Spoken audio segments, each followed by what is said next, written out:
Les jumelles partageaient toujours tout, mais celles-ci ont partagé tout sauf leur destin.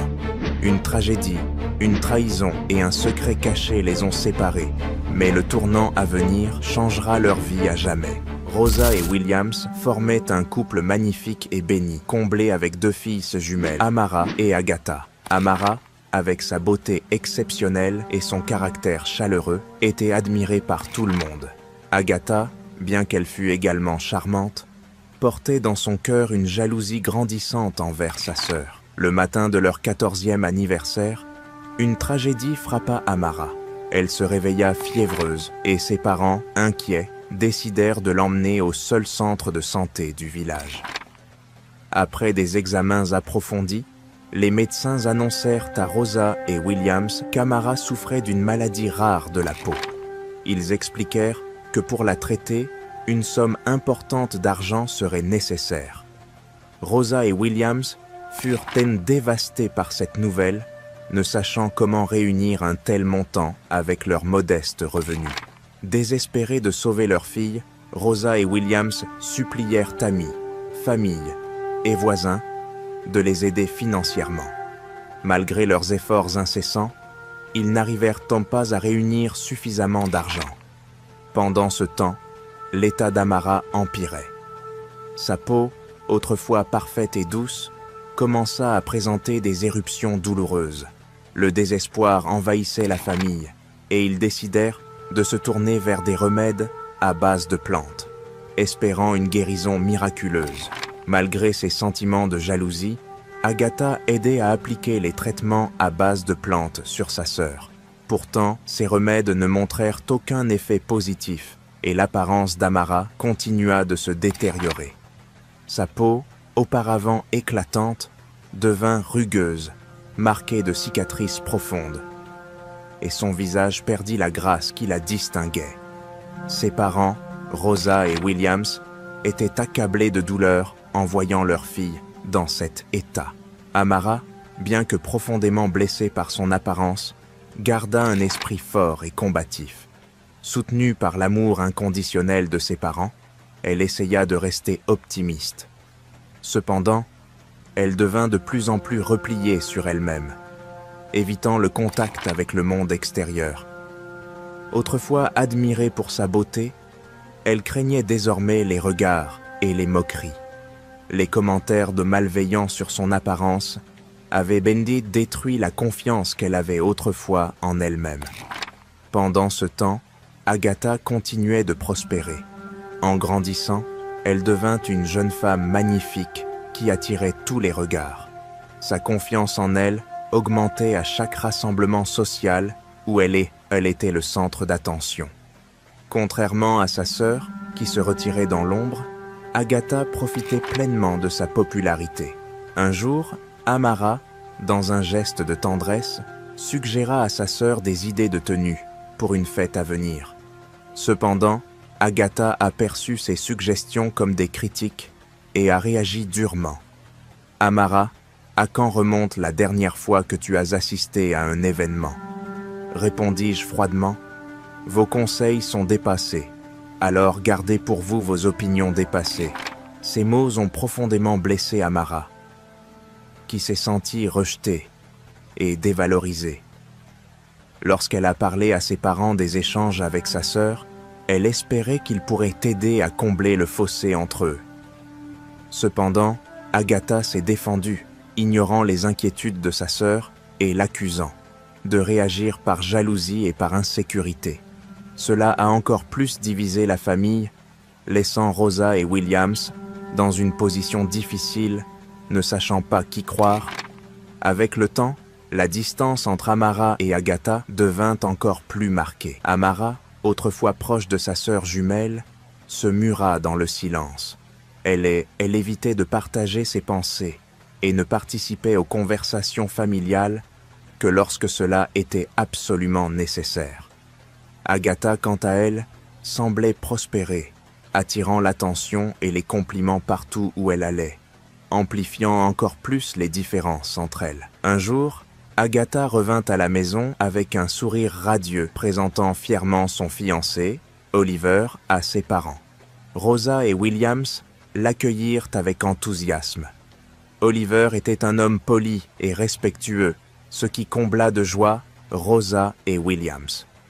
Toute la famille partagea un repas chaleureux avec Oliver, ponctué d'histoires et de rires. Cependant, alors qu'Amara rentrait de chez leur grand-mère, apportant des remèdes à base de plantes, elle entra dans la maison et salua tout le monde. Rosa, dans son excitation, fit les présentations. Amara, voici Oliver, le fiancé d'Agatha. Amara, toujours douce et bienveillante, offrit un sourire chaleureux. « Bienvenue dans notre famille, Oliver. » Oliver, visiblement troublé en voyant Amara, répondit poliment.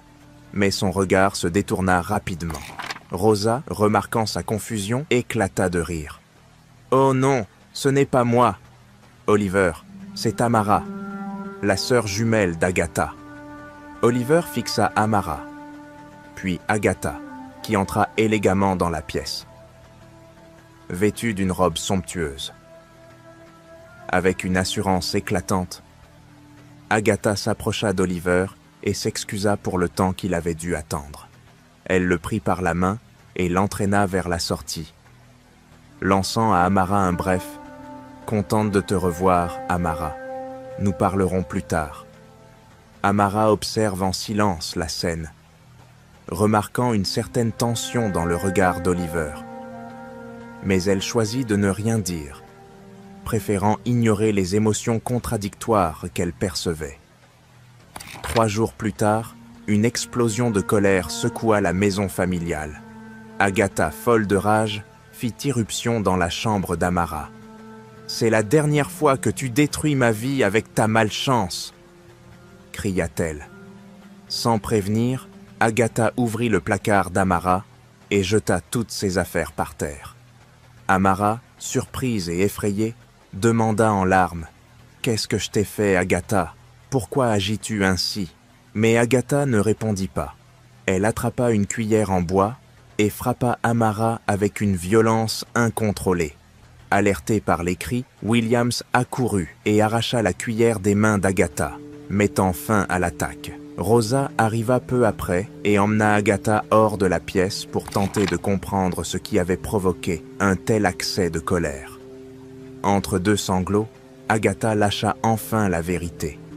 Oliver a annulé nos fiançailles à cause d'Amara. Rosa, choquée, demanda des explications. Comment cela pourrait-il être la faute d'Amara? Agatha, avec une voix pleine d'amertume, répondit « Je savais que si Oliver apprenait que j'avais une sœur comme elle, il me quitterait. Et j'avais raison. Il m'a envoyé un message disant qu'il ne pouvait pas se marier avec moi parce qu'il ne voulait pas courir le risque d'avoir des enfants avec une femme dont la famille... » Rosa était choquée. « Est-ce qu'Olivier a vraiment dit tout ça ?» demanda-t-elle incrédule. « Oui, maman, » répondit Agatha en sanglotant encore plus fort. « J'ai tellement investi dans cette relation, dans la construction d'un avenir avec lui. Et maintenant, à cause d'Amara, tout a été gâché. » Rosa a ressenti une profonde douleur en entendant cela, mais son cœur s'est également tourné vers Amara, qui était meurtrie et brisée à l'intérieur de la maison. Cette nuit-là, Rosa a réconforté Agatha. « Je sais à quel point il était douloureux de voir tes rêves s'effondrer, mais souviens-toi qu'un homme qui t'aime vraiment t'acceptera, toi et ta famille. Si Oliver ne pouvait pas t'accepter tel que tu es, alors il ne méritait pas ton amour. » Williams a fermement ajouté « Agatha, tu ne peux pas cacher ta sœur ou l'éloigner de ta vie. Amara est trop ton sang. Le véritable amour inclut la protection et le soutien de ta famille. » À ce moment-là, Amara est apparue à la porte avec une petite valise à la main. Son visage était calme, même si ses yeux reflétaient la douleur. « J'ai décidé de partir, » dit-il doucement. « Je ne veux être la cause de la souffrance de personne. Je vais rester avec grand-mère. C'est mieux pour tout le monde. » Agatha laissa échapper un rire sarcastique. « Je soutiens pleinement cette décision. Au moins, vous aurez un accès facile à vos traitements à base de plantes. » Williams secoua la tête avec agacement. « Non, Amara, c'est ta maison. Tu n'es pas obligé de partir. Rosa, déterminée, intervint. Votre place est ici, avec nous. Cependant, Agatha croisa les bras, d'un air de défi. Si tu la laisses te rester, je partirai. Et je te promets que tu n'auras plus jamais de mes nouvelles. Amara regarda ses parents avec un sourire doux et doux amer. C'est bon, maman, papa, laisse-moi partir. Tout ira bien. Le cœur lourd, Rosa la serra dans ses bras. Je t'aime, Amara.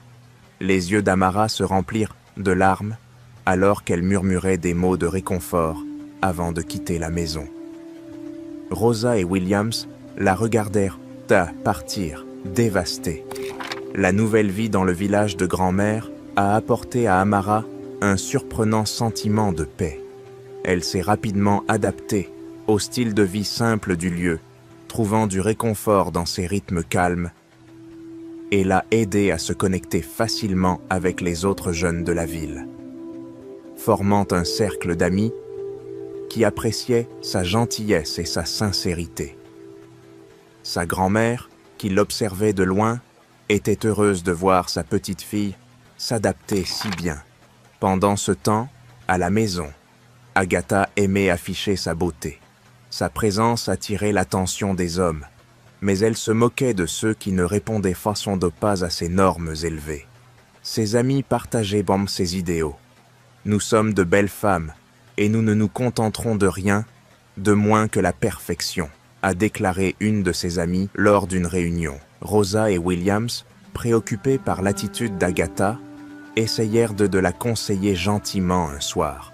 « Agatha, tu devrais reconsidérer tes standards et ton comportement. » Agathe roula des yeux. « Voulez-vous que votre fille unique se contente de moins ?» Il a répondu avec un sourire moqueur. La patience de Rosa était à bout et elle répondit fermement. « Tu n'es pas ma fille unique, Agatha. Toi et Amara êtes mes deux filles et je ne te permettrai pas de traiter ta sœur comme si elle était moindre. » Agathe, toujours moqueuse, répondit.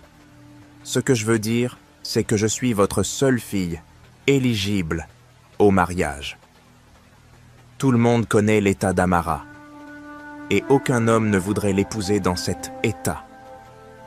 Les yeux de Rosa brillaient de colère. « Je ne tolérerai pas que tu parles ainsi de ta sœur. J'ai deux belles filles, et je crois en elles qu'elles trouveront le bonheur et l'amour. Mais tu dois arrêter de rabaisser ta sœur. » Agatha renifla, rejetant les paroles de sa mère. Cependant, le cœur de Rosa resta lourd, s'inquiétant non seulement pour Amara, qui faisait courageusement son propre chemin, mais aussi pour Agatha, dont la fierté la conduisait sur un chemin solitaire et erroné. Un jour fatidique, Rosa et Williams décidèrent d'envoyer des fournitures à grand-mère et Amara en ville. Rosa faisait normalement le voyage, mais elles étaient trop occupées. Alors, ils acceptèrent de laisser Agatha partir à la place. « Je n'aime pas aller en ville. Tu sais, ça me rappelle seulement la douleur d'avoir perdu Oliver. Et je ne peux pas pardonner à Amara. En plus, je supporte à peine de la regarder. » La patience de Williams était épuisée. « Agatha, tu penses vraiment que tu es des meilleures que ta sœur ?» Agatha croisa les bras d'un air de défi. « Oui, papa, c'est évident. Tout le monde peut le voir. » Williams la regarda tristement. « Amara a peut-être des cicatrices sur le visage, mais son cœur et son caractère sont beaux. C'est ce qui compte vraiment. Tu as peut-être un joli visage, mais ta personnalité laisse beaucoup à désirer. Pendant qu'Amara travaille sur son personnage, tu te concentres uniquement sur les apparences. » Agathe roula des yeux. « Je n'aime pas être comparée à elle. Je suis une fille de la ville, et elle est une fille de la ville. Nos mondes sont complètement différents. » Rosa tendit fermement le panier de provisions à Agatha. « Agatha, apporte ceci à ta grand-mère et envoie-lui notre amour. » Même s'il accepta le panier à contre-cœur, une trace de ressentiment apparut sur son visage. Pour la première fois, il entrerait dans le nouveau monde d'Amara dont il avait tenté de se séparer. Quand Agatha arriva au village, Un jeune homme s'approcha d'elle et la vit se débattre avec les lourds bagages. « Bonjour, ma belle. Puis-je t'aider avec ça ?» demanda-t-il en souriant chaleureusement. Agathe le regarda froidement. « Et qui es-tu pour commenter ma beauté ? Ne voyez-vous pas que nous venons de mondes différents ?»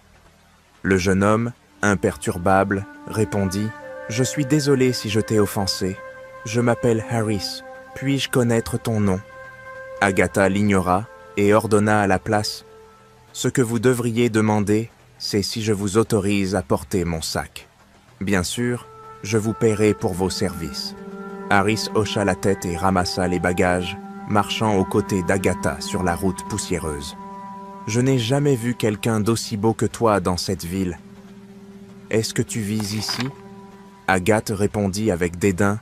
« Ne parle pas de moi avec des inconnus, surtout avec des gens comme toi. » Peu de temps après, Amara apparut se précipitant vers eux avec un large sourire. « Bienvenue, Agathe. Tu es magnifique. C'est bon de t'avoir ici, » dit-il chaleureusement. Agathe roula des yeux. « Qui t'a dit de prononcer mon nom devant cette personne ?» Amara bégaya. « Je suis désolé, je pensais que vous étiez ensemble. » Harris est intervenu rapidement. « Nous ne sommes pas ensemble, je l'aidais juste. » Amara sourit avec reconnaissance. « C'est très gentil de votre part. » « Merci beaucoup. » Il entra dans la maison et revint avec un verre d'eau froide. « Les bagages doivent être lourds, merci encore, » dit-il gentiment en tendant l'eau à Harris. Harris, touché par sa gentillesse, but l'eau tout en observant la chaleur des deux sœurs contrastant avec l'indifférence d'Agatha, qui ne voulait que retourner en ville. Pendant que Harris buvait l'eau offerte par Amara, Agatha continuait de montrer son mépris.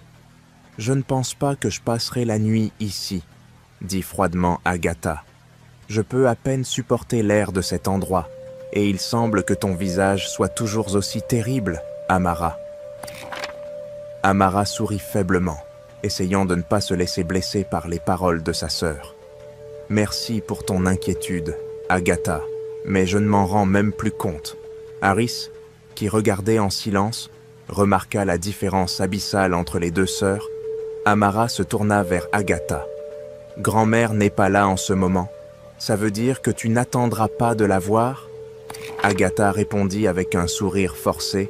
« Justement, je n'ai pas l'intention de rester ici. Je pars tout de suite. » Avant de partir, elle sortit un billet de son sac à main et le tendit à Harris. « Considérez ceci comme un signe de gratitude pour m'avoir aidé avec les bagages.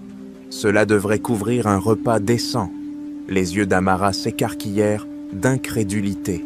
« Agatha, c'est insultant. » Agathe laissa échapper un sourire moqueur. « Parce que je nourris juste un adulte pendant une journée. » Harris a accepté l'argent poliment, cachant ses véritables sentiments. « Merci, je l'apprécie, » dit-il en se tournant pour partir. Amara le regarda tristement alors qu'il s'éloignait. Mais Harris gardait la tête haute, sa dignité intacte.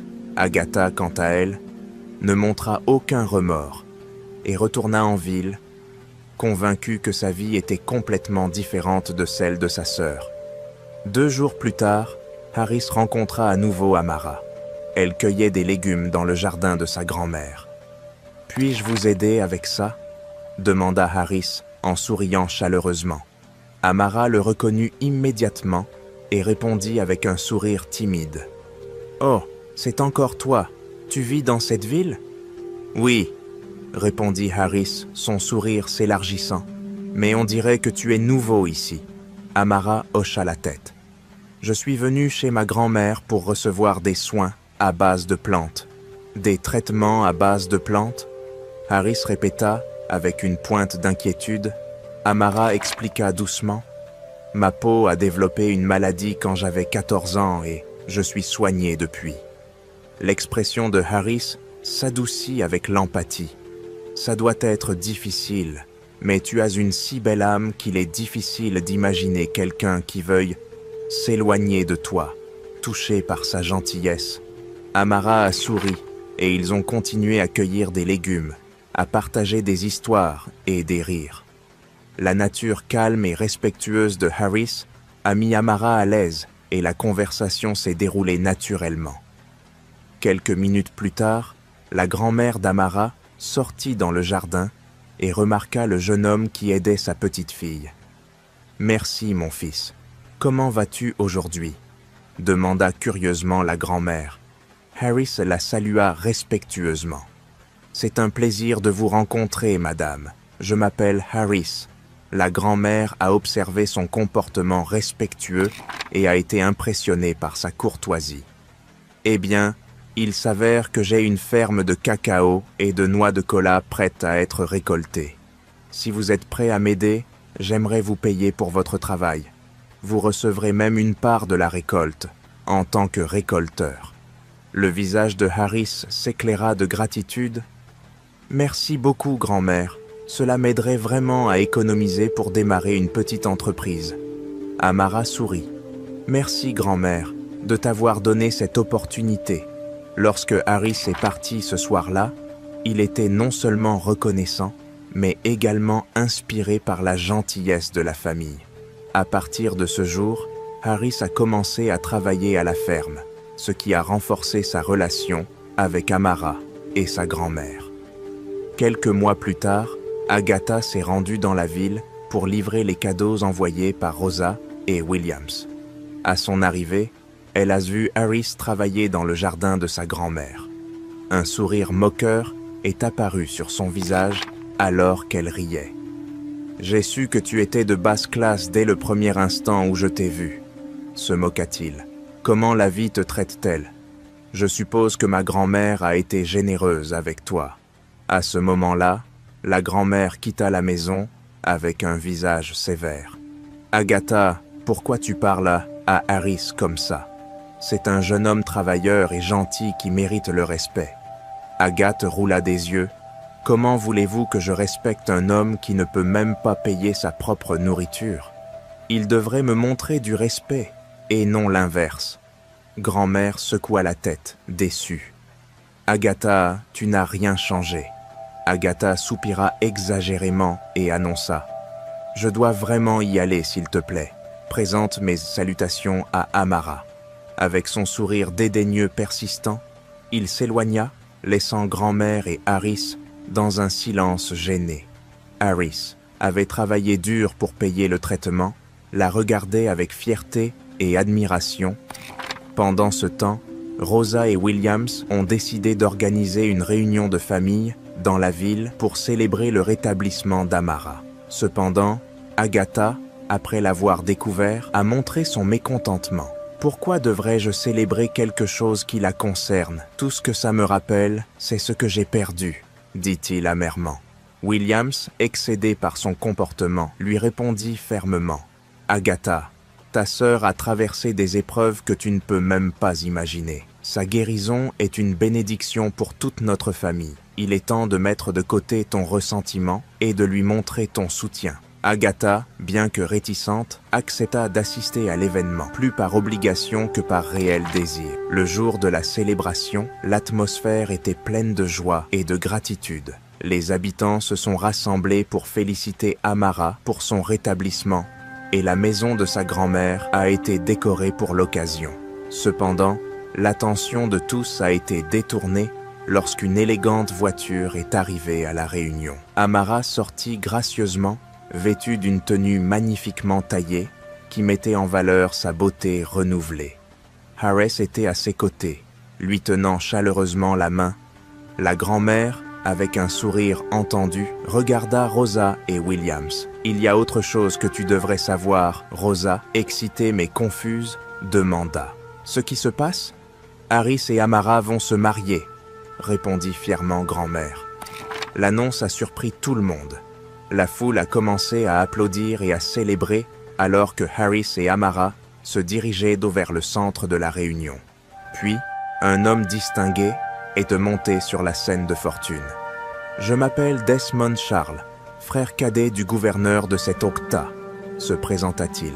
« Harris est mon deuxième fils, et je ne pourrais pas être plus fier de lui. » Desmond a continué à parler des défis auxquels Harris a été confronté et de la façon dont il a trouvé en Amara un partenaire qui partageait ses valeurs. Harris a fait face à l'humiliation et à la déception dans sa recherche du véritable amour. Mais aujourd'hui, elle a rencontré son partenaire. Nous sommes ici pour célébrer cette union qui représente non seulement l'amour, mais aussi la résilience et la gentillesse. Desmond fit une pause avant d'ajouter « De plus, en famille, nous avons décidé de contribuer au développement de cette ville. Nous allons paver ses routes et construire un centre de santé entièrement équipé